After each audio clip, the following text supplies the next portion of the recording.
Welcome to Of Sound Mind and Spirit. I'm Shelly. And I'm Lisa. We're sisters walking together on a journey of faith. We're not perfect. And we definitely don't have all the answers. We're inviting you to walk with us as we explore ways we can better know and grow in our faith together.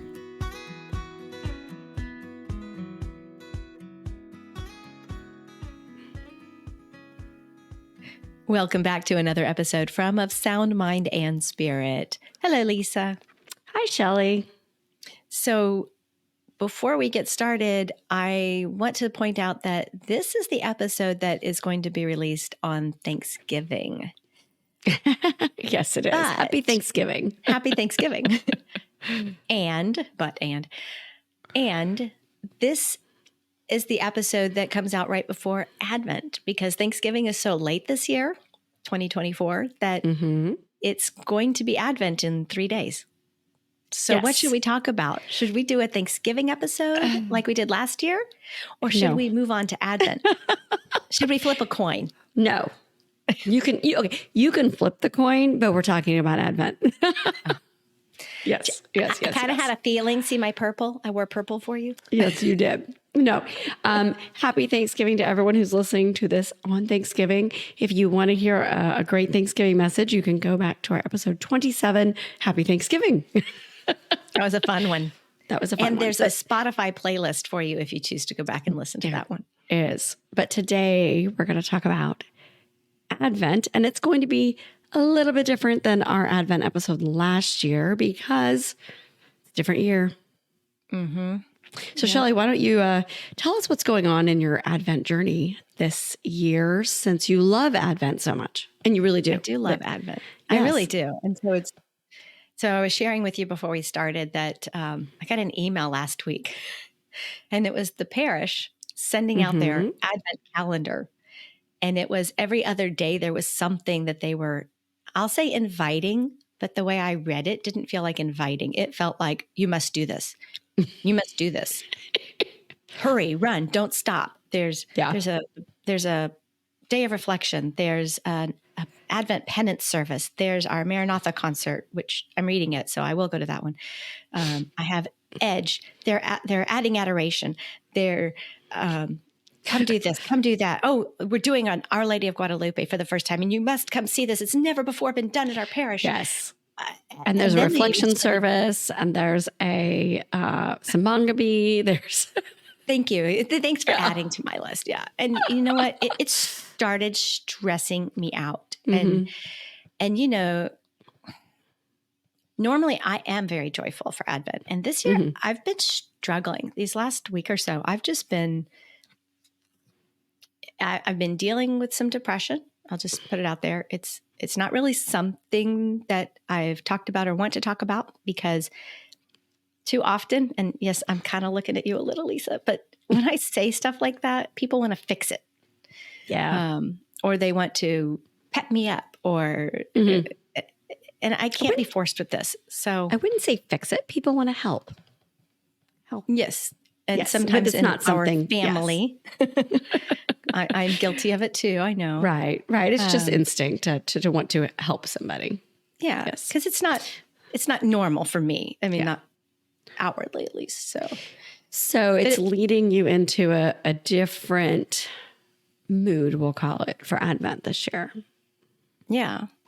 Yeah. And I call it my funk. And I've just the last few days, this weekend, I've just been in a really big funk. I just could not make myself do the things on my to-do list at all. And I recognize it. It's just something I'm going through with the season of life. There are other things going on in my life right now that I'm not sharing that have made me feel, I'll say, left behind. And like there's all these different pathways in life and I don't know where to go with them. And so, I don't know. So Advent's been a little different. Is joyful anticipation. And I'm not feeling joyful about my anticipations. You're not feeling so joyful about waiting and expectant hope, right? Which I don't think you're alone I think there's probably many of our listeners. I think there's lots of other people who have trouble and struggle with the holidays. And so last year's Advent episode was all kind of like rah rah. Amazing. Yeah. Just it was a different tone. And so I do want to invite people to, if they, if maybe I still want you to listen to this one, but that one was very different. So go back and listen to that one too. Episode 28, Joyful Anticipation, Discovering the Heart of Advent. And we really talked deeply about what is Advent and the readings and all of that, but today, that's not quite our tone today, is it? It's not mine. As we're sitting here talking, though, I keep thinking you're right. I need to use this time. I need to use this time of Advent this year to reorient myself to the expectations. I think that's part of it. My future feels so out. I don't like the word. I do not like the phrase out of control or out of my control. You know what I'm trying to say? Yeah. It feels uncertain and it feels very like I don't know that I can have a plan for my life because I don't know where I want to be. And there's like all these different opportunities, but I don't know which one is going to happen or what to do. And so it makes me, melancholy is too strong a word. But I don't sit in joyful anticipation of these things coming to pass. Does that make sense? Yes, it does. And it does. And I told you earlier that I kind of wondered if I was trying to turn my thoughts, a little more spiritual. And I thought, okay, well, I wonder if Mary felt like this. The angel shows up. Hey, you're going to have a baby. I'm not married. Don't worry about it. Just trust in God. I'm the handmaid of the Lord. Okay. And I know Mary is immaculately conceived. She is without original sin. So yes, she probably was like, perfect trust God, whatever you want, God, no matter that I'm not married. Didn't say Joseph was without the original sin. He must have worried. And there might have been some time riding that donkey pregnant that she was like, all right, I'm about done with this. Right? They're riding the donkey. Right? I don't mean Jesus. But I mean, no. I loved it. I think we both have kids and have been pregnant. And I think most pregnant women can understand, especially that weary, like you worry, you think about the future, you think about what's coming and you're tired and it's hard to joyfully anticipate all the time. Yeah. Yeah. Well, you made me think I wrote a blog post years ago. It's still on our stories about, I was pregnant with my youngest and I wrote something about Jesus must have been a preemie because I can't imagine at that stage of pregnancy riding on the donkey and going to another city and not knowing where you're going to stay and not having a plan and that sort of thing. So, yes. Yeah. Well, this time of year for us, there's lots of expectations. There's lots of schedules. There's lots of things to do. And I have felt myself kind of get caught up in that. From what you see on social, what you get in your emails, all the notifications of do this, do that. And then as I'd say podcasters, as Catholic writers, there is oh my gosh, do we need to be doing these things? Do we need to create and do? And so I'm with you on that. And if you remember, for me, a couple of years ago, I was in a funk for Advent/holiday season, and you came over and helped decorate my house. I had forgotten that. You're right. Because I just could not. I just couldn't. For all the reasons. I was going through some stuff and I couldn't get up the energy. I knew I needed to do it, but I just couldn't get it done. So I think so it's you're good offering to come over acknowledge. and help me clean my house. Clean? I thought we were decorating. I can't pull out the boxes until I no. Yes, I got I Halloween would do put that. away. That's good, right? I would do that. I would come help you. Give me. I'm still thinking let's about get through Thanksgiving. I was about to say I'm still thinking about going back to the grocery store for the celery and onions and getting in line and how far in advance do I need to take the bread out to get stale and cook the cornbread. And okay, deep breath. And I'm deep stressing. Breath, deep see? breath. Yes, I know. I can hear it. There's so all these expectations. We were talking about this earlier, and I remembered we had a dear pastor of our parish, previous pastor, many, many years ago. I think you had first moved to the church, to our neighborhood. And I was going through again, moving into my house, cleaning out stuff, going through stuff. And I found notes, I take notes during Mass. I found some notes that I'd written about one of his homilies for Advent. And I think that it is appropriate for us today and in this kind of season and funk and all of that. Do you remember which priest I'm talking about? Yes. You're talking about I don't know if you want me to say his name or not, but no.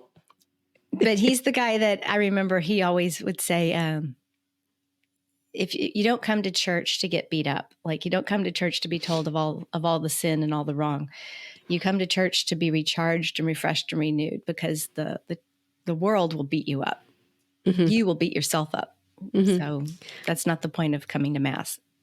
Yes. He had a huge message of God loves you more than you could love yourself.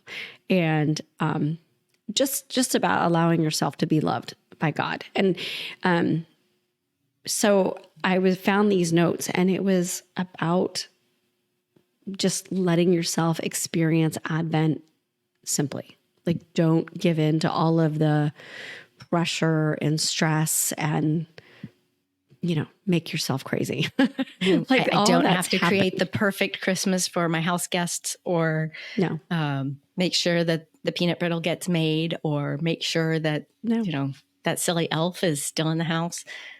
No. And you don't have to go to all the Advent things at the church. You don't. So, do you want me to tell you what the first one was? Oh, yeah. You ready? Ready? Attend Mass. So you just said don't go to all the things at the church. Nope. But you're going anyway on Sunday. I know. So you're right. I am going anyway on Sunday. Just go to Mass on Sunday. And I think in our episode last year, you had a great suggestion, and that was to go 10 minutes early.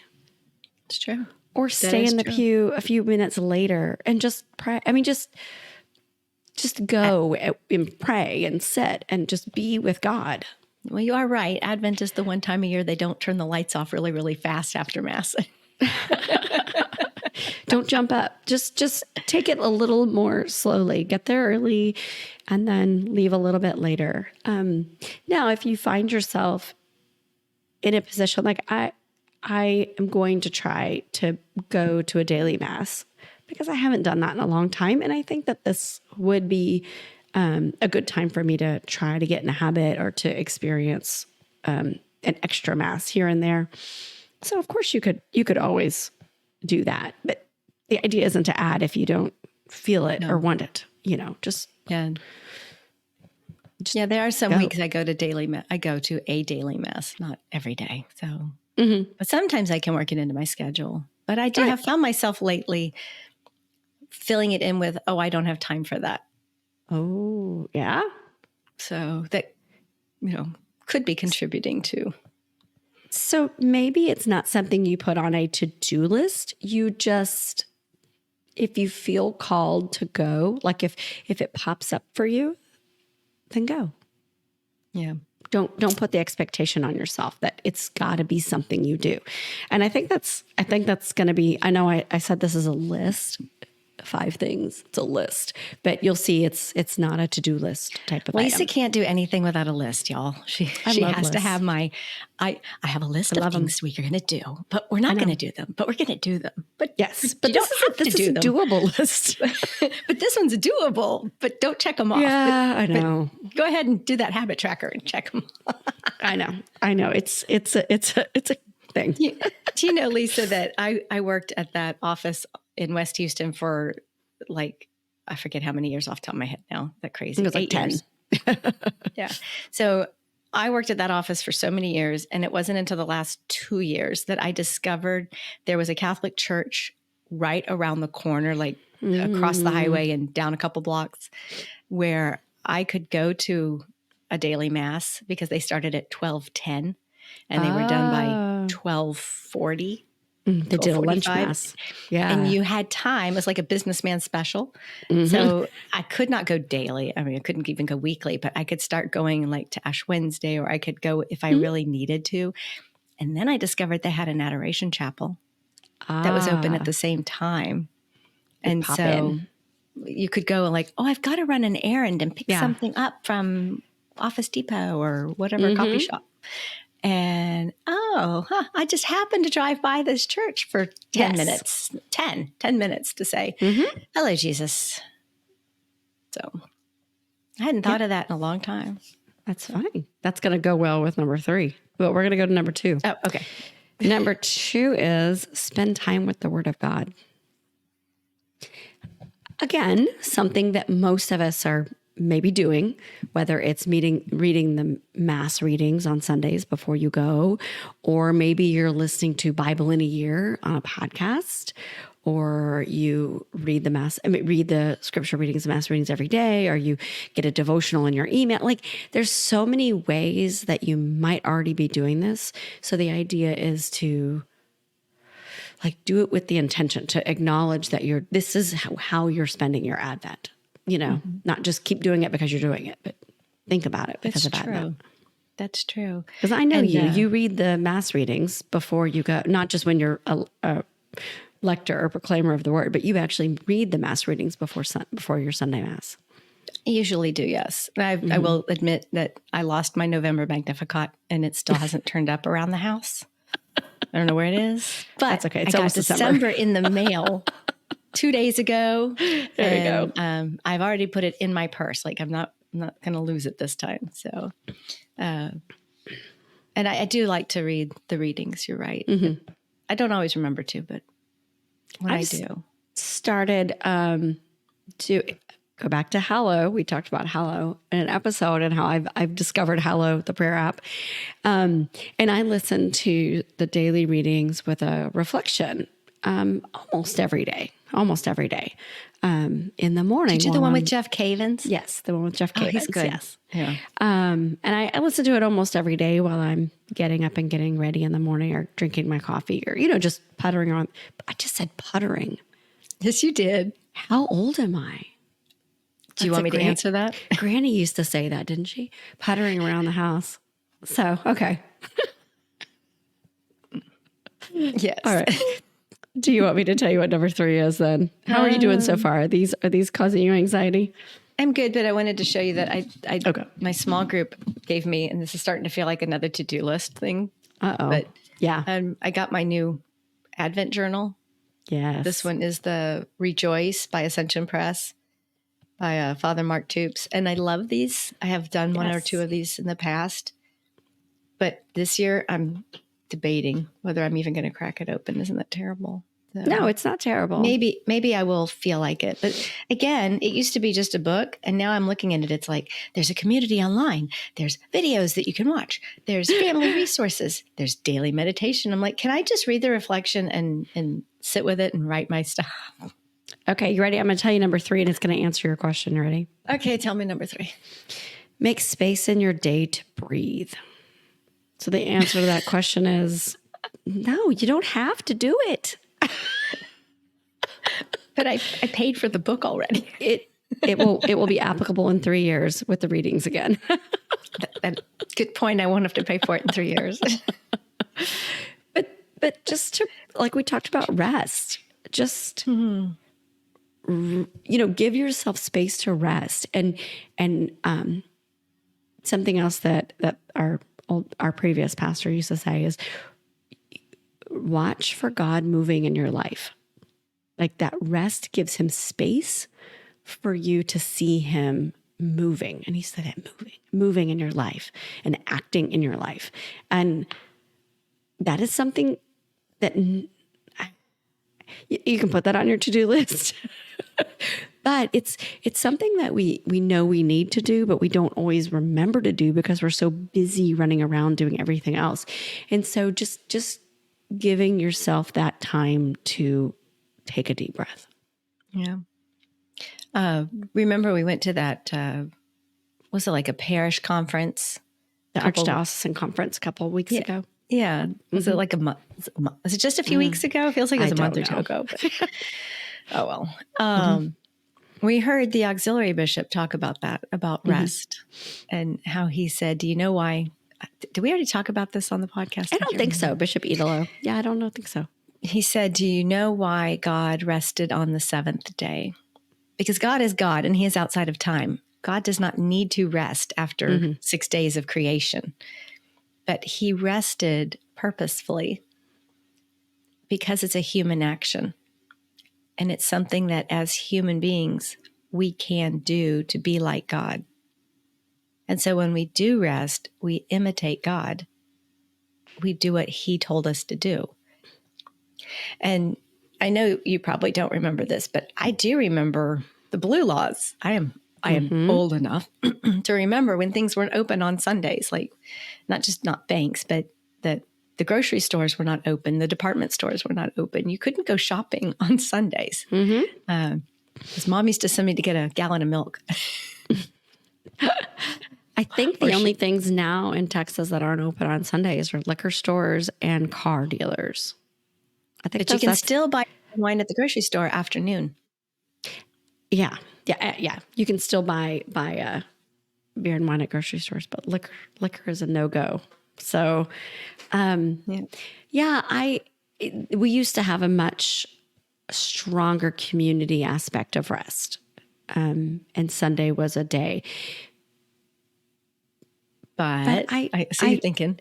No, I was just thinking, like, I think that it's more of an attitude than it is like, did I go anywhere today? Because I can be super not restful just in my house. Yeah. So I think it's an attitude of spending time with God, spending time with your family, maybe building relationships that you don't do during the week, going to church, things like that, I think is resting. Mm-hmm. Yeah. I told you that one of the questions he got after was from a woman who actually works for a church, works for one of the parishes. And she was asking him, what if you can't? Like, what if you can't rest on the Sabbath on Sunday, right? And I know this goes way back when my girls were little, and even when I had my son, that I've always worked full-time out of the house until 2020. I've worked full-time. So 21 years, I was a work out of the house mom with kids in daycare. And the weekends were not days of rest at all. The days on the weekends were, okay, meal plan, grocery shop, get all the laundry done, get everything done, do the yard, spend time with the kids, help them with homework projects. And I always felt guilty when, especially stay-at-home moms, would say it was a day of, we've done everything, we've prepped everything leading up to Sunday, and now this is our day of rest. And isn't it wonderful just to rest? And I used to get really angry about that. And then I remember reading a blog post where rest didn't have to be on a Sunday, it could be on a Wednesday. And they had this great value in carving out a whole day. But now that I'm working out of the house and things are a little slower for me, which is nice, I see where there's value in acknowledging that sometimes it's okay to be working in the house. Because my husband and I, we can get the laundry done and our son is at the house and we're still enjoying each other's company. We're folding clothes together. We're making it a competition. My son hates to fold clothes, so we'll sit together and they'll be like, I bet I can fold more clothes than you can in 2 minutes. And, how fast can we race through his clothes, not mine? But, and we're laughing and it's become a game. And so that does feel like more building family relationship and making it fun than work. Sorry, I feel like I just completely sidetracked this whole conversation. Well, maybe we need to have a conversation about Sabbath and rest at some point. A whole podcast episode about that, because that's not something that I've really focused on before. And I know it's become kind of popular. People are talking about it again a lot. But yeah, so finding time in your day to rest in God, right? And then so we'll go on to the fourth one, and that is to pray. True. Pray. Which is something we do every day anyway, right? Spontaneous prayer. Yeah. I'm not saying go to a prayer group. You don't have to start praying the rosary or start doing anything. Just pray. And I think I don't have the podcast episode in front of me, but we've talked about this. Like, your prayer could be, "Come, Holy Spirit," or "Jesus, I trust in you," or just saying, "Lord, I need you." Like in a moment. Or like, I don't remember what episode it was, but you talked recently about oh shoot, I forgot what it was. Maybe it was the Divine Mercy at 3:00, but just whatever it is. It could be you pray blessing before meals with your family.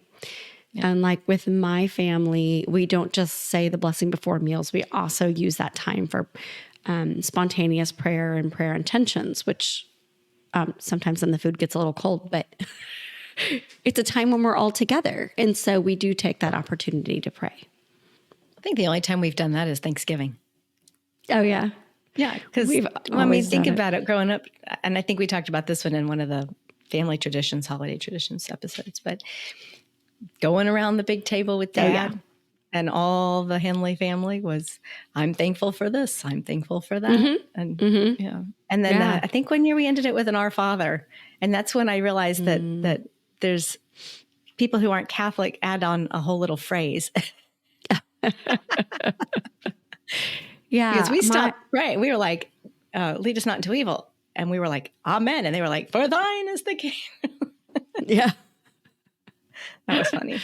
No, even when my kids were little, like we would do this and they would like, "Thank God for the trees," and "Thank God for the," I mean, they almost make it a competition of how many things they could list out. But I look back at there were some times I was irritated, as a mom. I'm like, "All right, wrap it up. Like, okay, you can thank God for the grass tomorrow. Like, come on." But, I look back on that and just how simple it was, and that it taught them about being grateful, and I appreciate that. But so number 4 is just to pray. It's an easy one. It's already something we do, so it doesn't even need to be on a to-do list. No, it doesn't. Unless you're not doing it. And then that just should be on your life to-do list. Yeah. All right, number 5, the last one. What is it? Be surprised in the morning that you wake up. You have talked about this with one of our current priests, parish priests, about doing what every morning when you wake up. I can't remember when you talked about this. I don't know. The Father Joy always says, when you get up and you make the sign of the cross before you get out of bed, and he looks out at the congregation, what? You don't do that? That's normal. And I started doing that. And I wake up and I'll make the sign of the cross before I climb out of bed. Yeah. Or if my feet are already on the floor. But what's got me when you said that, Lisa, is you said be surprised. Yeah. And there's been a lot of death in the family lately. And then recently, I know you've got family dealing with some of this, and I've got some friends who have recently are dealing with severe illnesses. And it's the idea of being surprised that you wake up. Every day. I got stuck on the 4 a.m. phone calls, so. Yeah. Every day, just be grateful and thankful, right? That you have another day. Yeah. And I needed to read this one this morning because I woke up cranky, and I did. I just, for whatever, didn't sleep well. I think my dog was like pawing at my back all night or something, and he's horrible to sleep with. I'm just saying. And I woke up cranky and it's already, I'm awake and I didn't need to be awake quite yet. And I just had to remind myself, like, be surprised and grateful that you have another day, right? Don't take it for granted. Appreciate it. It's a gift.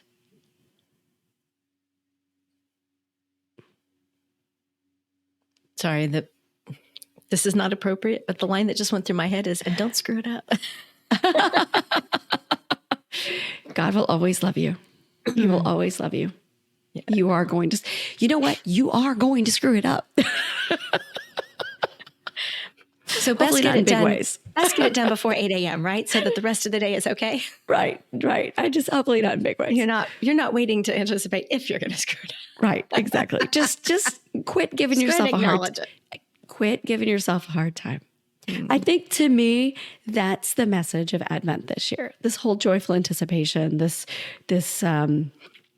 waiting, for the arrival of Christ as a baby. You think of nesting as a pregnant woman, like, it's going to be okay. Okay? You can't control it. There's all these expectations that people have for how this next 4 weeks are going to go. Just, take a deep breath, rest in Christ, and be grateful for what you have right in front of you. Yeah. I like your 5 ways to, whatever you called it, experience Advent. Trying to acknowledge your need for the list. The list, I know. But one of them, I'm going to go back to one of them real quick, and that was number 2, I think, the spending time with God. Yes.